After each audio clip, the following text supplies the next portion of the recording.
कानपुर विधायक उमेश कुमार के कार्यालय पर फिर हुई ताबड़तोड़ फायरिंग। सीसीटीवी में कैद हुई वारदात। चैंपियन की भी बढ़ाई गई 14 दिन की न्यायिक हिरासत। फिट इंडिया संकल्प को लेकर सीएम धामी ने की बैठक। ठोस कार्य योजना तैयार करने के निर्देश। कहा, फिट इंडिया फिट उत्तराखंड को मुहिम करें शुरू। उत्तराखंड मौसम विभाग ने जारी किया अलर्ट। उत्तरकाशी, चमोली, रुद्रप्रयाग समेत अन्य जिलों के लिए ऑरेंज अलर्ट। 3000 मीटर से ऊपरी इलाकों में हो रही भारी बर्फबारी।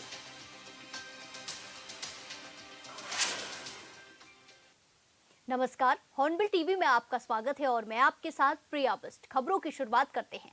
प्रदेश सरकार ने प्रधानमंत्री नरेंद्र मोदी के फिट इंडिया संकल्प को साकार करने की दिशा में कार्य शुरू कर दिया है। इसके तहत मुख्यमंत्री पुष्कर सिंह धामी ने शासकीय आवास पर उच्च अधिकारियों के साथ बैठक की, जिसमें उन्होंने पीएम मोदी के फिट इंडिया संकल्प को साकार करने के लिए ठोस कार्य योजना तैयार करने के निर्देश दिए। सीएम ने कहा कि पीएम मोदी ने देवभूमि उत्तराखंड में राष्ट्रीय खेलों के जरिए मोटापे के खिलाफ जागरूकता बढ़ाने का आह्वान किया था। ऐसे में प्रदेश में फिट इंडिया फिट उत्तराखंड की मुहिम शुरू की जाए। स्वास्थ्य जागरूकता से जुड़े मुद्दों पर प्रयासों को और ज्यादा प्रभावी बनाया जाए। साथ ही इस अभियान में खिलाड़ियों को भी सक्रिय रूप से जोड़ा जाए। सीएम ने रजत जयंती वर्ष के मौके पर ड्रग्स फ्री उत्तराखंड संकल्प को सिद्ध तक पहुंचाने के लिए अभियान को तेज करने, ड्रग्स तस्करी पर सख्त कार्रवाई करने और समाज में व्यापक जागरूकता फैलाने के भी निर्देश दिए।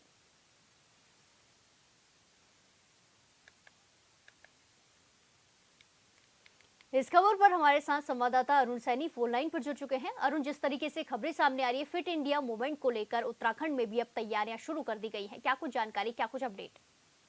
जी प्रिया, बिल्कुल देखिए, फिट उत्तराखंड की मुहिम को लेकर के जिस तरीके से प्रधानमंत्री नरेंद्र मोदी 38वें राष्ट्रीय खेलों के शुभारंभ अवसर पर यहाँ पर पहुंचे थे और उन्होंने फिट इंडिया और फिट उत्तराखंड का आह्वान किया था और उन्होंने ये अभियान चलाने की बात भी कही थी और इसी के साथ ही इसको लेकर के अब अभियान चलाया जा रहा है। तमाम तैयारियां फिट उत्तराखंड अभियान को लेकर के की जा रही है और उत्तराखंड अपने 25वें वर्ष में प्रवेश कर चुका है और 6 नवंबर में जो है 25 वर्ष का उत्तराखंड हो जाएगा। तो ऐसे में इसको लेकर के जो प्रदेश सरकार का विजन है, केंद्र सरकार का जो विजन है कि 2025 तक उत्तराखंड को अग्रणी राज्यों में शामिल करना है, तो उसके लिए जो भी अभियान चलाए जा रहे हैं उन अभियान को और भी तेज गति देने के अब समय आ चुका है। और इसी के क्रम में जो है मुख्यमंत्री पुष्कर सिंह धामी ने भी उच्च अधिकारियों के साथ बैठक की, समीक्षा बैठक भी की, किस तरीके की तैयारियां हैं और आगे किस तरीके से ऐसे अभियान को लेकर और कार्य जो है होने हैं। इसी के साथ ही ड्रग्स फ्री देवभूमि और नशा तस्करों के खिलाफ जो है कार्रवाई करने को लेकर के जो अभियान चल रहे हैं उनमें भी और तेज गति लाने के दिशा निर्देश मुख्यमंत्री पुष्कर सिंह धामी ने दिए हैं। जी धन्यवाद अरुण, हमारे साथ जानकारी साझा करने के लिए। खबरों में आगे बढ़ते हैं। कानपुर विधायक उमेश कुमार के रुड़की कैंप कार्यालय में एक बार फिर फायरिंग करने का मामला सामने आया है। ये पूरी घटना सीसीटीवी कैमरे में कैद हो गई। मामले में विधायक उमेश कुमार के निजी सहायक जुबेर काजमी ने पुलिस को तहरीर दी है। फिलहाल पुलिस पूरे मामले की जांच पड़ताल करने में जुट गई है। वहीं कोर्ट ने चैंपियन की न्यायिक हिरासत की अवधि को 14 दिन और बढ़ा दिया है, जिसके चलते चैंपियन को वापस जिला अस्पताल भेज दिया गया। इस खबर पर ज्यादा जानकारी के साथ हमारे संवाददाता मनोज कश्यप हमारे साथ फोन लाइन पर जुड़ चुके हैं। मनोज, जिस तरह की खबरें सामने आई है कि उमेश कुमार के कार्यालय पर एक बार फिर से फायरिंग की गई है और दूसरी तरफ चैंपियन की न्यायिक हिरासत बढ़ा दी गई है, क्या कुछ जानकारी, क्या कुछ अपडेट? जी देखिए, मैं आपको बता दूं, कानपुर से निर्दलीय विधायक उमेश कुमार का जो कैंप कार्यालय है रुड़की स्थित, वहां पर 26 फरवरी की देर रात एक फायरिंग की वीडियो वायरल हो रहा है। इसमें युवक, जो अज्ञात युवक है, वो शख्स जो होर्डिंग लगे हुए थे उस पर फायरिंग करते नजर आ रहा है। वहीं इस पूरे मामले पर जब संज्ञान जो ऑफिस कार्यालय के जो कर्मचारी थे उन्होंने पुलिस को तहरीर दी। तहरीर देने के साथ ही हरिद्वार के कप्तान एसएसपी परमिंदर सिंह डोभाल ने इस पर संज्ञान लेते हुए अज्ञात युवक के खिलाफ मुकदमा दर्ज कर आगे की कार्रवाई शुरू कर दी है। और आपको बता दें, वहीं जो कुंवर पंडा सिंह चैंपियन है, जो पिछले 1 माह से लगातार जेल में बंद है फायरिंग के मामले को लेकर के, अब कल कोर्ट में उनकी पेशी हुई, जहां उसमें कोर्ट में धारा 3 बीएनएस की 109 हटाकर के 110 कर दी गई है, वहीं थोड़ी राहत उनको मिलती नजर आई है। लेकिन अभी तक जमानत की अगर बात करें तो जमानत के लिए वकील द्वारा कई बार अपील की गई है और अभी कोर्ट से कोई राहत मिलती नजर नहीं आ रही है। वहीं अगर आपको बता दें तो अभी जो हाल की स्थिति है, अभी कोरबंडर सिंह चैंपियन को 14 दिन की न्यायिक हिरासत में और भेजा गया है। जी मनोज, जिस तरीके से कैंप कार्यालय पर फायरिंग का मामला सामने आया, ऐसे में उमेश कुमार पक्ष का क्या कुछ कहना है? उनके क्या कुछ इस पर किसी इंसान पर उनने आशंका जताई है, शक जताया है? देखिए, अभी तक इस मामले में कोई खुलकर बात सामने नहीं आई है। हालांकि अज्ञात जो युवक था वो फायरिंग करते नजर आया है। सीसीटीवी फुटेज में उसका वीडियो वायरल हो रहा है और वायरल वीडियो के आधार पर ही हरिद्वार की पुलिस इस पर जांच कर रही है। साथ ही साथ जो युवक है उसकी वीडियो के आधार पर ही उसकी छानबीन लगातार की जा रही है। जी धन्यवाद मनोज, हमारे साथ जानकारी साझा करने के लिए।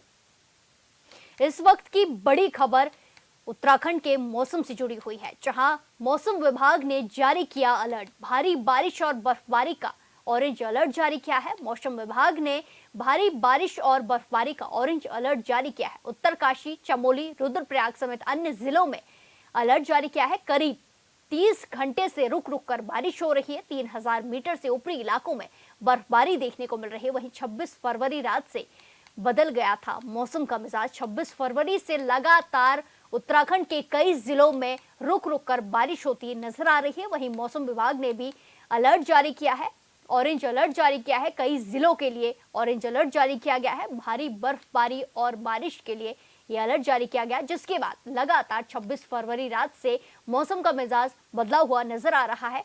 कई इलाकों में, निचले इलाकों में बारिश देखने को मिल रही है।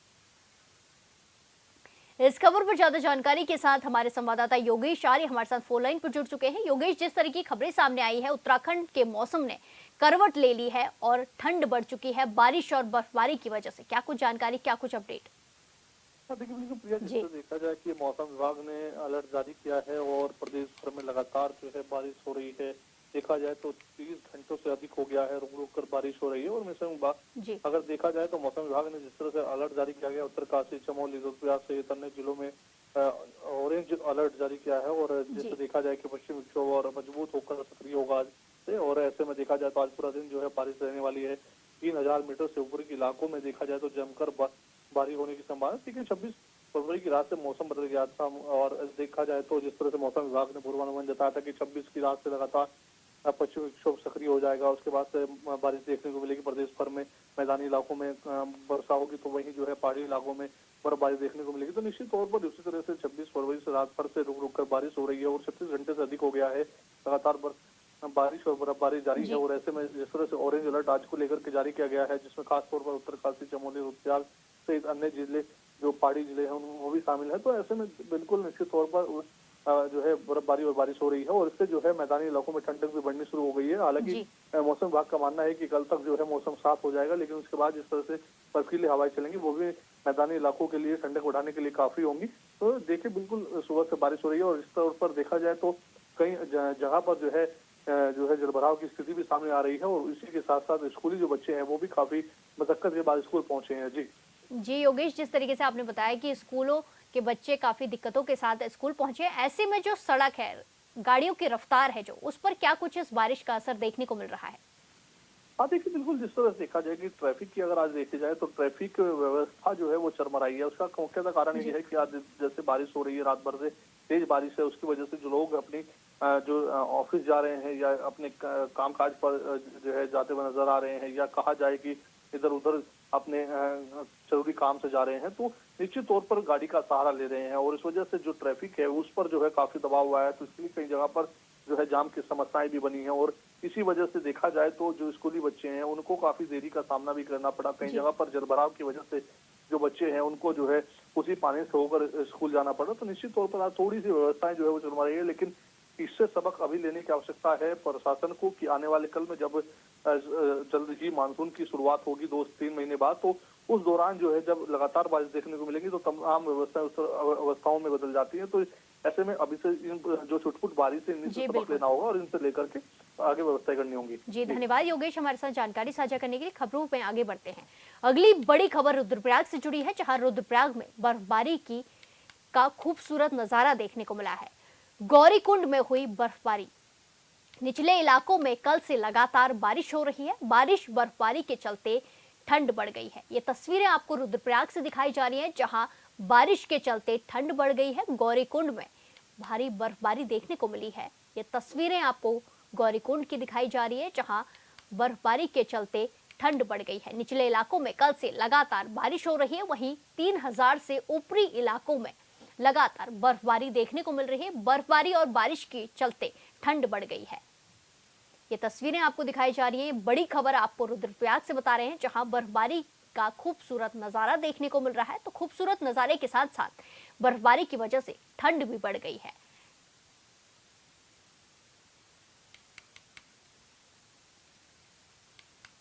उत्तराखंड में मौसम के तेवर तल्ख हो गए हैं।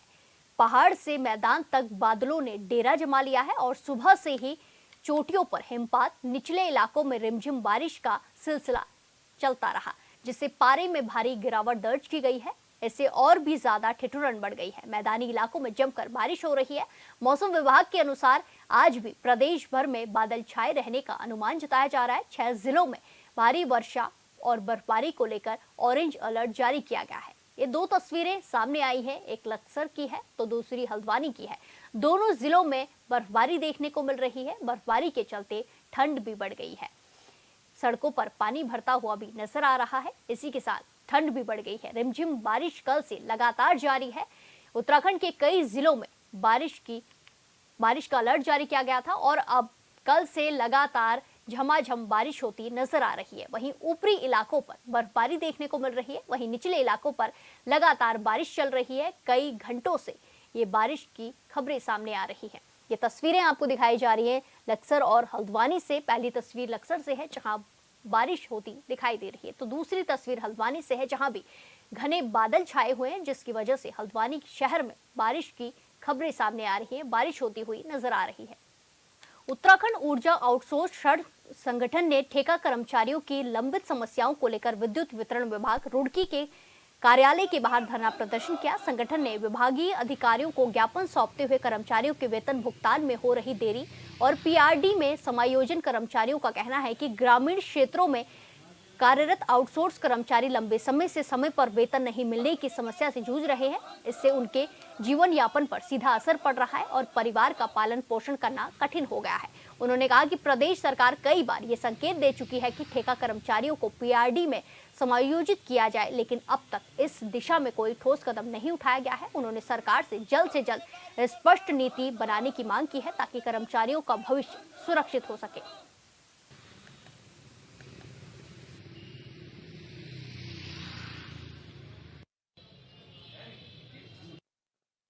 ये ठेकेदार के माध्यम से जो लाइनमैन रखे गए हैं वो लोग आए हुए हैं कि हमें तनख्वाह नहीं मिली, तो वो चीज़ें मैंने चेक करवाई गई हैं। कह रहे 6 महीने से तनख्वाह नहीं मिली, तो ऐसा नहीं है मैटर। अभी डब्ल्यूओ से बात करी गई और एक्शनों से बात कर रहे हैं। तनख्वाह दिसंबर तक सबको मिल चुकी है। इनके बिल लगते हैं, बिल लगने के बाद इनको पेमेंट होता है। एक मामला आया कि काई बिजली घर पे 7-8 लोगों को पेमेंट नहीं हुआ। उसमें कुछ हुआ कि पुराना ठेकेदार की जगह दूसरा टेंडर होता है नया, तो उसमें नया ठेकेदार कोई आया है, इसलिए उसका पुराना रेगुलाइज होने का वो है। बाद बाकी इनकी मेन मांग ये है कि हमें रेगुलाइज करा जाए और या हमें स्वयं सहायता समूह के माध्यम से कार्ययोजित की जाए। वो मेरे हाथ में नहीं है, वो प्रशासन के स्तर के मामला है। काम करते हैं, मेरा नाम गालिब है। ठीक है जी, पिछले 6 महीने से मैं कोई सैलरी नहीं मिली और सैलरी के आवाज उठाएंगे ना तो ये बोलते हैं ठेकेदार कहना कल से काम पे नहीं आना, सब अपने घर रही हो। कोई भी बोल दे, कोई भी कर्मचारी बोल दे कि सर मेरी सैलरी गिर दो, कहना कल गिरूंगा, उसके बाद फोन उठाना बंद। अगर लंडरा बिजली घर से जुड़े हुए जी। ठेकेदार फिलहाल तो मेघराज से नहीं है जी, उन्होंने 2 महीने में गिरी। उससे पहले तोकेर जी थे, उससे पहले भी जितेंद्र जी थे। ठेकेदार तो आपस में चेंज होते रहते हैं जी। लाइनमैन है सर, लगभग 6 महीने सैलरी नहीं मिली, पिछले तो मिली ही नहीं हमें। बोलते हैं कहना कल देंगे परसों देंगे, लेकिन तो 16 कर्मचारी है, 16 के 16 को नहीं मिल रही है सही तनख्वाह। सारे आ रखे 16 के 16 खड़े हैं, सब ये खड़े आपस में। हम पहले तो चाहते जी हमारी जो सैलरी आ रही है वो हमें पूरी मिले, ऐसा ना मिले किसी को 5000 मिल रहे जी, किसी को 3000 मिल रहे, किसी को 2000 मिल रहे, वो सब बंद करा जाए जितने ऊपर से हमारी आ रही है। देहरादून के जिला शिक्षा अधिकारी प्रारंभिक शिक्षा प्रेम लाल भारती अपनी तैनाती के बाद से प्राथमिक शिक्षा में सुधार के लिए लगातार प्रयासरत है। शहरी क्षेत्र के सरकारी और निजी स्कूलों में शिक्षा के सुधार के लिए कई योजनाएं लागू की गई हैं। निजी स्कूलों में आरटीई का सख्ती से पालन कराया जाएगा। जिले के सभी स्कूलों में मूलभूत सुविधाएं विकसित की जा रही है। इसके लिए जिलाधिकारी देहरादून के माध्यम से सभी स्कूलों में फर्नीचर की समुचित व्यवस्था की जा रही है। सभी स्कूलों में पुराने ब्लैक बोर्ड को हटाकर उनकी जगह व्हाइट बोर्ड का प्रयोग किया जा रहा है।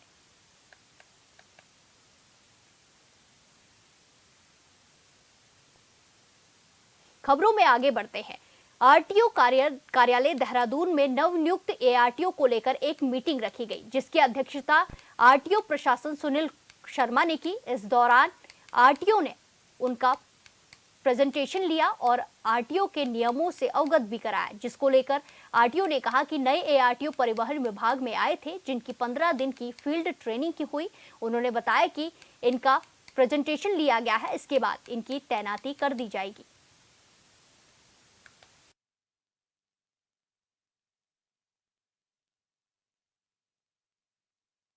परिवहन विभाग में हमारे नए एआरटीओस जो कमीशन से फाउंडेशन कोर्स करके आए हैं, वो आप संभाग के अंदर 5 एआरटीओस अपनी ट्रेनिंग के लिए आए थे, जो फील्ड ट्रेनिंग करनी थी। उसमें उन्होंने 15 दिन का ट्रेनिंग प्रोग्राम कंप्लीट कर लिया है, जिसमें 2 एआरटीओस देहरादून में ट्रेनिंग कर रहे थे, 2 ऋषिकेश में और 1 रुड़की के अंदर। इनके द्वारा 15 दिन ना सिर्फ फील्ड पर चेकिंग करेगी, साथ में सारे नियम कानून की स्टडी करी गई है। आज इनके द्वारा अपना प्रेजेंटेशन दिया जा रहा है और प्रेजेंटेशन के पश्चात इनको दोबारा रिलीव कर दिया जाएगा हेडक्वार्टर में, जिनके जहां के बाद इनकी तैनाती कर दी जाएगी।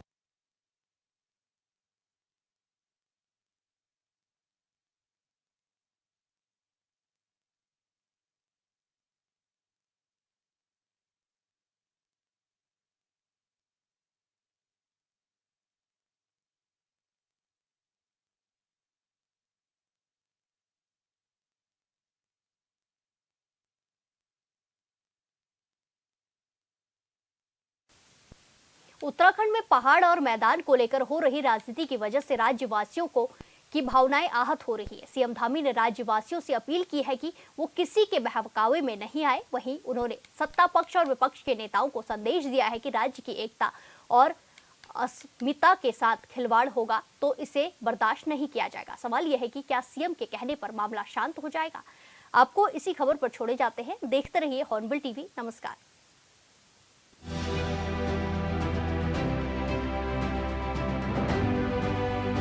उत्तराखंड की अस्मिता से खिलवाड़ करने वालों पर सख्त कार्रवाई सुनिश्चित की जाएगी। परिवार में जब किसी बात को लेकर विवाद होता है तो मुखिया को सामने आना ही पड़ता है। लिहाजा उत्तराखंड के मुखिया अब खुलकर सामने आ गए हैं और उन्होंने एक तरफ जहां प्रदेशवासियों से अपील की है, तो दूसरी तरफ उन नेताओं को एक तरह से चेतावनी दी है जो पिछले कई दिनों से पहाड़ और मैदान की राजनीति कर रहे हैं। सीएम धामी ने साफ शब्दों में कहा, उत्तराखंड की एकता के साथ खिलवाड़ करने वालों को ना तो सरकार माफ करेगी, ना ही प्रदेश की जनता। लिहाजा बेहतर है कि पहाड़ और मैदान की राजनीति करना बंद करें और साथ मिलकर पहाड़ों में विकास कार्यों पर ध्यान दें। तो मैं आप सभी के माध्यम से अपने हृदय की बात अपने सभी उत्तराखंडी भाई बहनों से भी कहना चाहता हूँ। भाइयों बहनों, उत्तराखंड निर्माण का सपना हमारे आंदोलनकारियों ने इसलिए देखा था कि उत्तराखंड के अंतिम छोर में खड़े हुए व्यक्ति तक, लोगों तक विकास की धारा पहुंचे और सभी उत्तराखंडवासी मिलजुल कर काम करें, उत्तराखंड को आगे बढ़ाएं। इसलिए मेरा अपने सभी उत्तराखंड वासियों से आग्रह है कि किसी भी प्रकार के बहकावे में ना आकर एक उत्तराखंड और एक उत्तराखंड की भावना से मिलकर कार्य करें। देहरादून में आयोजित एक कार्यक्रम को संबोधित करते हुए सीएम धामी ने कहा, चाहे वह मंत्री हो, सांसद हो, विधायक हो या फिर कोई आम नागरिक, अगर कोई भी भड़काऊ बयान देता है या प्रदेश की एकता को नुकसान पहुंचाने की कोशिश करता है तो उसके खिलाफ सख्त कार्रवाई की जाएगी। उन्होंने यह भी कहा कि सरकार ऐसे सभी बयानों को गंभीरता से ले रही है और प्रदेश की एकता को बनाए रखने के लिए कोई भी समझौता नहीं किया जाएगा। एक बार सख्त लहजे से उन सभी लोगों को, चाहे वो कोई भी हो, हमारे मंत्री हो, विधायक हो, सांसद हो, जनप्रतिनिधि हो या आम उत्तराखंडी क्यों ना हो, सभी से कहना चाहूंगा कि उत्तराखंड की एकता के साथ खिलवाड़ करने वालों को हमारी सरकार बिल्कुल भी माफ नहीं करेगी। इसलिए आज के बाद इस प्रकार के भड़काऊ बयानों को भी गंभीरता से लिया जाएगा और उत्तराखंड की अस्मिता से खिलवाड़ करने वालों पर सख्त कार्रवाई सुनिश्चित की जाएगी, जो भी हमारी एकता को नुकसान पहुंचाने का काम करेगा। दरअसल उत्तराखंड विधानसभा के बजट सत्र के दौरान सरकार के संसदीय कार्य मंत्री प्रेमचंद अग्रवाल और कांग्रेस विधायक मदन बिष्ट के बीच विवाद हुआ था। कांग्रेस के विधायक ने आरोप लगाया था कि सरकार पहाड़ी जिलों के साथ सौतेला व्यवहार कर रही है। विकास के नाम पर केवल मैदानी इलाकों को ही तवज्जो दी जा रही है, जिसमें मंत्री गुस्सा गए और उन्होंने पहाड़ी और मैदानी क्षेत्रों से संबंधित एक विवादास्पद टिप्पणी कर दी, जिसके बाद विपक्ष ने हंगामा शुरू कर दिया, जो अब तक सियासी हंगामा जारी है। ये वो बुलाते हैं और हिदायत देते हैं। नेगी जी की जब पिटाई हुई तो भी मंत्री जी को बुलाया था, हिदायत दी थी। फिर इनके कार्यकर्ताओं ने बदतमीजी करी, उसमें हिदायत दी। फिर मंत्री जी ने की, उसमें भी ये कहते हैं हमने। अरे हिदायत का असर क्या पड़ा? क्या वो घटनाएं रुक गई? ऋषिकेश में आपने ठीक निकाय चुनाव के बाद आपके कार्यकर्ताओं ने गाली दी पहाड़ के समाज को, और उसके बाद आपके मंत्री ने गाली दे दी, क्या फर्क पड़ लिया? बलात्कारों के बारे में तो कहना ही नहीं है, क्योंकि आपने महिला अपराध में पहले स्थान पर ला गए। तो बीजेपी अपने गिरबान में झाके, अपने परिवार को देखे और अपने परिवार को ठीक करे, नहीं तो जनता उनको ठीक करेगी।